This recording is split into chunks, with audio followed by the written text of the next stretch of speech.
Hey Brickmaniacs, and welcome back to another Designer Studio episode. Today we're taking a closer look at the T-64 BV, more particularly the one that was part of our Ukrainian benefit lineup. Nate was our designer for this build, and just like all of our Ukrainian benefit line, didn't exactly have a ton of time, so working under some pressure, but thankfully you had something to kind of go off of initially.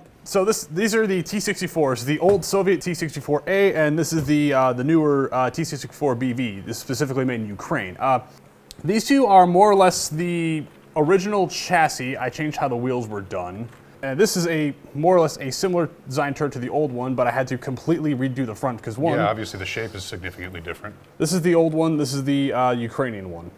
Yeah, because the older Soviet MVTs are a much more rounded turret, and the Ukrainian model is basically the same turret, but they just added a lot of this cool little ERA. Very angular, yeah. Well, and you had a really good response from the way you decided to put in this camo and kind of bring those through with the gold bars. Yeah, the gold bar ingots.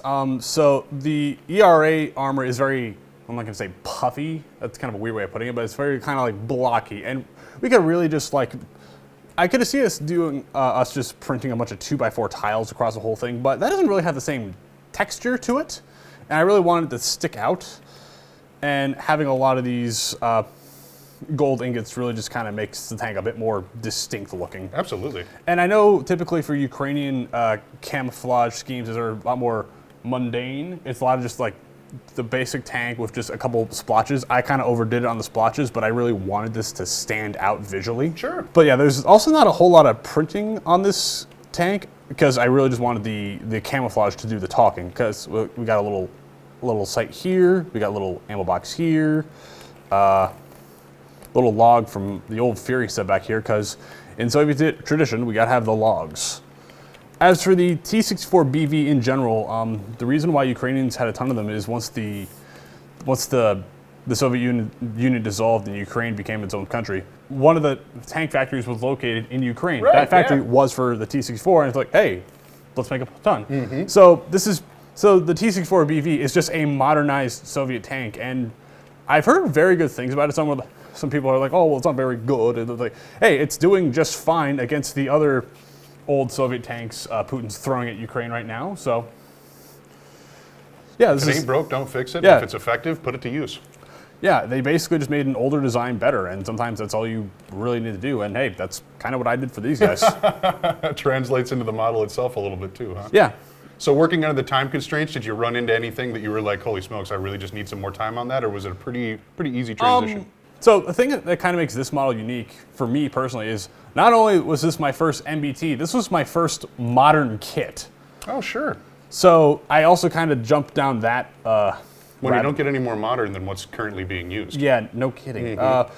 I kind of just revitalized the chassis. I added side skirts to the sides of the, because this one has not side skirts. The gill armor almost, yeah. Well, take off the gill armor and it's got like nothing. Mm-hmm. The turret was definitely interesting because, like I said, no rounded bricks in the front, so I had to completely redo this entirely. And the fact that it came off as well as it did in the time frame I was allotted, I'm still really surprised with how good it looks. Cool, yeah, that's awesome, man. That's got to be a good feeling of accomplishment, especially with that timeline. Yeah, I really want to do a cool camo. It was like black and light blue shred. Oh, that looks cool. It's Russian. I'm like, darn. Okay, well, this one. Oh, also, I included the flag for the Ukraine. Speaking of Ukraine, a tanker. Yeah, we'll have Landon in here in just a little bit to talk a little bit more about this guy. We've already gone down kind of the breakdown of most of the standard Ukrainian figures. Yeah, it's basically the standard. This is our only tanker.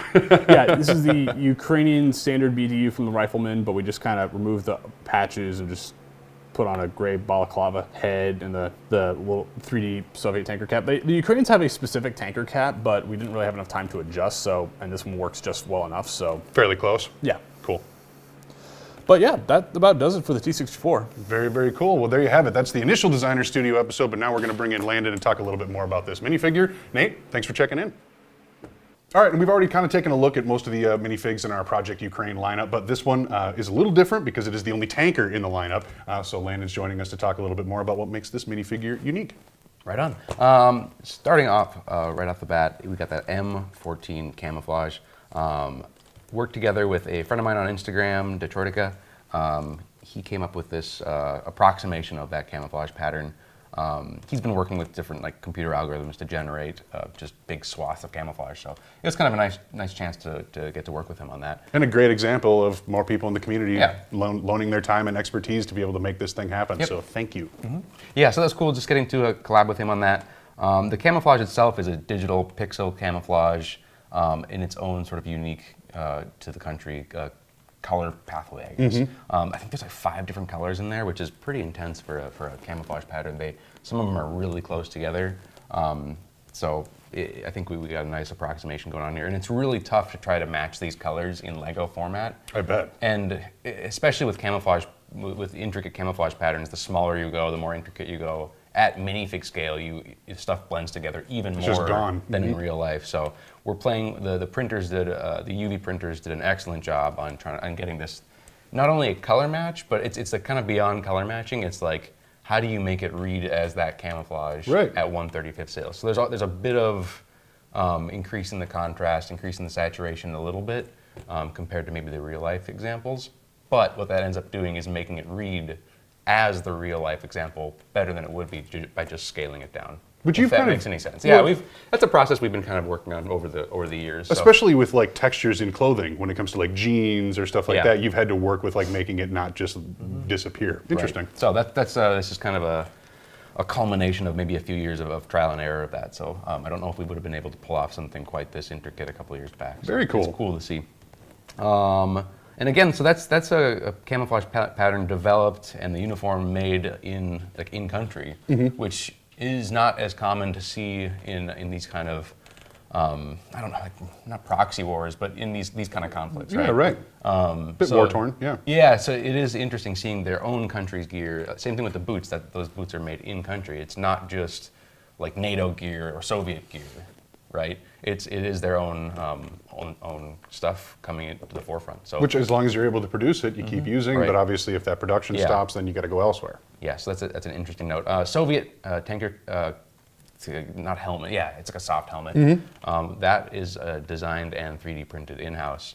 One of my favorite pieces that we produced. I think it's a great example of our 3D printing capabilities. Really impressive, subtle details At a glance, on it. or even a closer look, you can't. Like it doesn't really appear that 3D printed. There's some resolution lines when you really zoom in there, but in hand you just can't tell. So that's really cool to see 3D printing technology just progress in these few short years. Finally catching up to what we wanted it to do. I really wouldn't have expected 3D printing to kind of get to this level as fast as it has. So that's cool to see. Yeah. Cool to have a team behind it too that is continually pushing the bounds of what this stuff can and can't do. So yes, and we are continuing to work towards rolling these things out on a more standalone basis. Not necessarily this one specifically, but we've been listening, been paying attention to what people want to see initially standalone, coming up with a priority list. So ultimately, it was just about getting ourselves to a place where we've got quantities where it isn't like they're here, they're gone. Yeah. Because who wants that, right? And then people just get upset. So, yeah, but very, very cool. An excellent minifigure and a very cool build, obviously all going towards a very good cause. Anything else you wanted to cover on that? That's it. Cool. Then there you have it. That is the Designer Studio episode for the T-64 BV. Thank you very much for watching.